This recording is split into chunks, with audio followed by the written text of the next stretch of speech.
if you learn with the intention to teach, you retain more information. Hey, so I noticed you understand sign a little. You sign? I saw you was trying to do the letters. Listen, encourage, advise, and develop, and do it daily. So in a very selfish way, I'm like, if I'm going to teach this, I got to really know what the heck I'm doing. It helps me to learn it. I benefit from knowing that I'm going to teach that at some point. Hello there. Amazing. And you? How are you? I'm doing good. I was just giving an introduction on you, so I'll start over. For everybody who don't already know this, this is Mr. Glenn Lundy, 25 years in the automotive industry, husband to 1, father to 8. He is the host of #Rise and Grind, the founder of the 800% Club, and the 2023 winner of the American Speak Off. Thank you so much for coming on, sitting in the hot seat. I'm honored to have you on here. So I'm just going to jump right in, and I'm going to tell people first what sitting in the hot seat is that my background's in HR, and a lot of people are scared of interviews. So I try to bring people in to interview them, put them in the hot seat, because they don't know what questions I'm going to ask. So I'm going to start with you. As a business owner and leader, how would you define a good a good boss or leader? I would define a great boss or a leader, one who follows the acronym LEAD, LEADD. So that acronym stands for listen, encourage, advise, and develop, and do it daily. So a great leader is someone who listens to their people, encourages their people, advises their people, and develops their people every single day. Okay, so I noticed you understand sign a little. You sign? I saw you was trying to do the letters. When I was in middle school, there was a young man named Michael that was deaf. And he didn't have very many friends, and so I wanted to be his friend. And so I started practicing all the letters in sign language. I would practice day and night. Like my mom said that when I was sleeping on the couch, my hands would be doing it because I practiced it so much. So I don't know full sign language, but I know the letters, and I just did it so I could be friends with a kid back in middle school, and it stuck with me ever since. Wow, that's good. It stuck with you. Very good. So my sign name is Belinda. Hey, that's Belinda, awesome. That's my sign name. Yeah. All right. So can you give us an example of an experience that you had with a bad leader? First, I'm going to say what's up to my Wholesale Sharks buddy, because he's on here right now. I see Davina's on here too. Experience that I've had with a bad leader. So, that's an interesting question, only because I think that people have different leadership styles based on their experience and based on their awareness, right? And it's our job as students to discern whether we're being led to the promised land or whether we're being led off the edge of a cliff, right? And so in reality, I had a leader that I allowed as the student. I allowed him to lead me into bad places. He informed me that work was more important than family. He insisted that I prioritize my career in front of everything else. He literally dragged me to a place of, he dragged me to a place ultimately where I ended up depressed. I ended up homeless. I ended up, in and out of jail, doing drugs, drinking a lot, all of those things. I followed him into those environments, and I did do great in my career because that was the only thing that I was focused on. But my life outside of there was terrible. So I believe a great leader helps you grow and develop in work, out of work, as a father, as a parent, as a person, all of those things. Okay. You talk about on your morning show, you talk a lot about your background, your mother, your father, Taco Tuesday. You talk a lot about your background. Do you think those situations or events that you went through helped make you the leader that you are today? I think regretfully, it was what's up, Jeff, the entrepreneur? How you doing, boss lady? I think I wouldn't recommend it for anyone to have to go through some of the things that I went through. Hold on real quick. Hey, Lundy! Lundy! That's all right. Can you go to the other side? Thank you.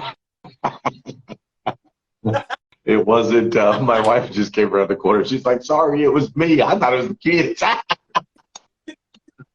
They just got here. They're here at the office. Okay. I think that everything that we experience in life, ultimately, when you look back, you can connect the dots and you can see the lessons that we learned from that. We can see how those things folded in, right? I have the ability now today to connect with a wide range, a wide diversity of people because of my experiences, right? Homeboy's like, man, I've been to jail before. I'm like, yeah, me too. I get it. Homeboy's like, man, I've been homeless before. I'm like, yeah, me too. I get it, right? I lost custody of a daughter at one point. I dealt with depression, suicidal thoughts, all of those things. And so it all has added up to make me who I am today, to give me the ability to connect with a wide range of people. So I do think that, yes, that's how that works. However, I don't think it's required. I think you can become a great leader and learn to connect with people without having to go through the freaking storms that I went through. But in my particular journey, it was required because I was freaking hard-headed in order to get me to where I am today. Okay. Your old boss, your last job, what is one good thing they'll say about Glenn Lundy, and what is one thing that he still needs to work on? What would they say? So my last boss he's probably one of my greatest mentors, coaches, and friends that I've had in my entire life. I think a good thing that he would say about me is that I made him better. That was what was great about our relationship, is he always made me better and I always made him better. And we would share that with each other. Like, man, I'm a better person with you around than I am without. So I think he would say that. As far as something that he would say I need to work on, I think that he would probably say, I don't know. I worked on a lot of stuff with him. He'd say, I want you to come back and work for me some more, Glenn. Because when we left, it was like a devastating breakup. We were both grieving when I decided to go out on my own. I think maybe the only thing that he would say I could probably work on is, what's up, Evan Carmichael? That dude's a G right there. I think he would say I could probably work on more of the like tactical, boring side of business. I was never a big fan of, financial statements and digging into those and the analytics behind all the digital stuff. Like, I'm not wired that way. And so I'm like, man, let's go make an awesome commercial. Let's go do stuff on social media. Let's go get jacked out with sell. And he'd be like, slow down, bro. Hold up, man. We got to look at the finances. We got to look at the budget. We got to look at all these things. So I'd say he probably would say I would need to work on more of the analytical side of business versus the front running stuff that I love to do. Okay. Routines are important. How you start your day matters. At what point in your life did you realize the importance? Yeah, so it happened right after, right after I spent a season in homelessness, and I came out and I realized something really important about you and about me and about everybody that's watching today. I learned that we all have this power to create. And once I learned, like, wow, okay, so we create the negative and the positives in our lives. Well, where does that power come from? And so this was, I'm late 20s. I'm like, well, where does that power come from? And so I've always learned that if you want to figure out where something comes from, you have to like go back in time, right? You gotta go. So I started going back in time, and I realized that you and I are children of God. That's my belief, and that that's where we got this power of creation, right? So then I was like, oh wow, okay. So let me start studying other children of God who have done successful things. And so I started studying, Les Brown, Eric Thomas, Jim Rohn, Zig Ziglar, Bob Proctor, Tony Robbins, famous athletes, famous actors and actresses, famous pastors, churches. I started studying all these really successful people, and I found that every single one of them had a powerful morning routine. Every single one. Now, they woke up at different times, right? Like Beyonce, she'll like wake up at 2 o'clock in the afternoon, but from that first hour when she woke up, she had a powerful routine that tapped into mind, body, and spirit. And so once I discovered that, I'm like, oh, well, let me take a little bit of that person's morning routine. And I'm doing the cold showers and stuff. I'm like, I don't like that. I'm a tropical people. I'm going to pass on that. So let me take this piece over here. Gratitude every morning. Okay, that's good. All right, no phone, snooze. And so I put together a system for myself that I've now taught to hundreds of thousands of people around the world on 5 simple steps to an extraordinary life. Just 5 little things that you can do every single morning that ultimately over time add up to really extraordinary transformation in your life. And so that's where I discovered that is studying successful people and then extracting, again, like I said earlier, right? You want to extract what you can and make sure you're following the right leaders and so on and so forth, and put together my own little system that's been really great for me. I saw it, the Morning 5. I mean, I downloaded that. You put it out a while ago, and I've downloaded it a while ago. Thank you. Very powerful. So I have a side note. I wanted to ask you this. 5:30 a.m. is your morning show.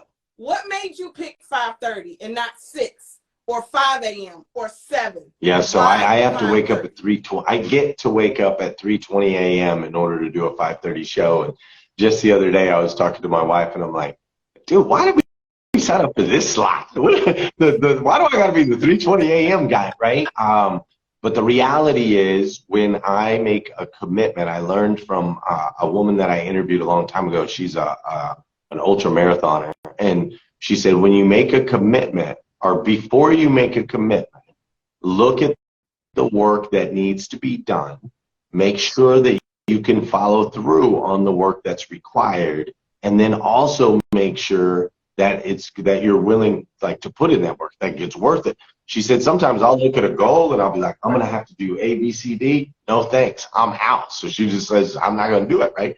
So on the morning show, I looked at it and I was like, okay, my commitment is going to be 5 days a week that I'm going to do this. I have 8 children. Back then it was 5 children or whatever, but I have children, I have a job, I have all these things. And so I said, when can I guarantee that nothing is going to get in the way of me being able to do a show? And so when I thought 7 a.m., I thought, nah, kids are already up by 7. 6:30 a.m., I'm already getting emails and texts. 6 o'clock a.m., sun's starting to come up. The world's starting to come alive, right? So 5:30 a.m., I'm like, okay, at 5:30, the sun's still down. Most people still asleep. The kids are definitely asleep. My wife's not going to need me for anything. Work doesn't need me for anything. So I knew that at 5:30 a.m. I could be consistent. And that's where that time slot came from. It ended up being a great time slot because I really have zero competition. Right. Right. Ain't nobody else live 5:30 a.m. Right. Right. Exactly right. The hashtag Rise and Grind show. It's about inspiration, motivation, and thought-provoking conversations. But you also, and I've noticed this, and in today's episode, number 1169, for the people who have not signed in, you went and talked about AI. And you talked about, AI and secrets. My question is, a lot of times you show things from behind the curtain. Why do you do that for other people? Because most people don't show how you get there or how you get this. In today's episode, you went, I, who knows a little about AI, was like, I didn't even know all this. Why do you share so much? It's therapeutic for me. I also believe that if you learn with the intention to teach, you retain more information, right? So in a very selfish way, I'm like, all right, if I'm going to teach this, I got to really know what the heck I'm doing. It helps me to learn it. I benefit from knowing that I'm going to teach that at some point, right? So that's where the selfish piece comes from. So I'm a better learner if I know I'm going to be a teacher. Then on the other side of that, I've always wanted a seat at the table. I always, my whole life, I was like, man, if somebody could just show me, right? Like, show me what to do. Give me a step by step. Take the time. You know, if somebody could do that for me, I felt like I could get ahead, because we don't know what we don't know. Awareness is 98% of the battle. And so I've had some people in my life that have taken the time to show me step by step how to consistently deliver these successful actions. And so I feel a responsibility, a duty to pay that forward. And as we continue to grow and succeed, I mean, there is no curtain. It's not that the curtain's pulled back. Like, there's no curtain whatsoever, because as far as I'm concerned, we all rise together anyway. So if I can show you what I'm doing and you can apply it and you can win, then we win together. And who knows, maybe one day you invite me on your, private yacht. We can party it up. You can be like, hey, that one day you showed me that AI tool and I built a $1 billion business, and I just wanted to get you some shake and bake chicken and some strawberry shortcake, because I know it's your favorite. So that's where I'm right. at. Okay. Every 7th week, you shut your company down. The whole week, you pay your employees. I think one time you said you even don't post ads on Facebook. How has that impacted you since you started that? What's the difference? Do you see the difference between not doing that? Yeah, we're still, it's so new. Like, we've been doing this for 6 months now, but it's such a new concept that we're still learning, how it works and how it doesn't work. And it's interesting because we're convicted in it.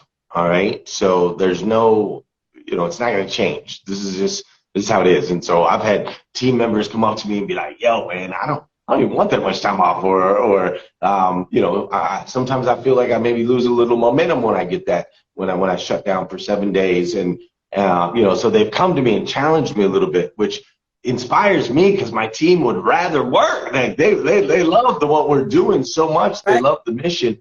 And I just always remind them, like, look, man, if we don't have time, if we can't carve out 7 weeks a year to be intentional about rest, to be intentional about time with our families, to honor God, like, if we can't do that, it's not a business I want to be a part of. Like, what are we even doing? Like, what's the point? If everybody's getting up divorced with estranged children, and a bunch of cash, that's not the legacy I want to leave. So what we've seen is that it's difficult in many ways. It's challenging, but at the same time, it unlocks a whole lot of creativity. Because, this last shutdown, for example, the team was like, okay, so we still want to run ads, which doesn't take any manual labor. We still want to run ads, because if we don't run the ads, it kills the algorithm on the ads, and then it's a few days to get caught back up. And I was like, okay, so if we were to run ads, but we were not responding to leads because you can't work, what would that look like? And they were like, well, what if we had a free course that when someone put in a lead, we could send them the free course, we could drip it for 6 days, which would take us through the Sabbath week, and then we could call them and say, how'd you enjoy that free course? And so I'm like, yeah, that's perfect. Right. So then the team created this whole automated system, and now not only do we give the free course to the people during Sabbath week, now every lead that comes in gets the free course. And so it's helped push our company forward as we're adding more value into the marketplace. We're driving more, obviously more clients into our business. And so it's really interesting, the creativeness that comes out of, we are absolutely shutting this thing down every 7th week. And so it's been very beneficial, creatively. It's been very beneficial, and at the same time, it's still something we're trying to really figure out how we manage that. It's very different and unique than what I'm used to. What are your business partners that you work with, how do they react to your shutdown for that week? Because you're not That's interacting with correct. them Yeah. either, And right? so far, all of our clients, not only have all of our clients celebrated that we were willing to do that, but many of our clients are looking at their own businesses and saying, how can I get my people to perform at a higher level and at the same time be able to switch that off and have lasting relationships outside of work as well, right? Because that's really the focus. The auto industry is riddled with divorce and affairs and estranged children. It's riddled with it because of the hours, right? And so a lot of my clients are like, okay, well, if he can do every seventh week, maybe I can do, 1 week in a month. Or they're trying to figure out how they can insert that into their business. So that's been kind of cool to watch. We haven't had any clients complain. We haven't had a single client say, well, I'm going to pay you less or give me a refund or I want out. None of that's happened. Instead, it's really been a celebration of us being willing to be disruptive in this way. And now they're trying to navigate creatively on how they can do more with less. That's what I teach my clients all the time. How do we do more with less, right? Do more with less time, do more with less money, do more with less employees sometimes. How do we get more out of each individual employee versus just hiring a bunch more employees? So it's how do we do more with less? So it's really been a blessing on that side. Okay.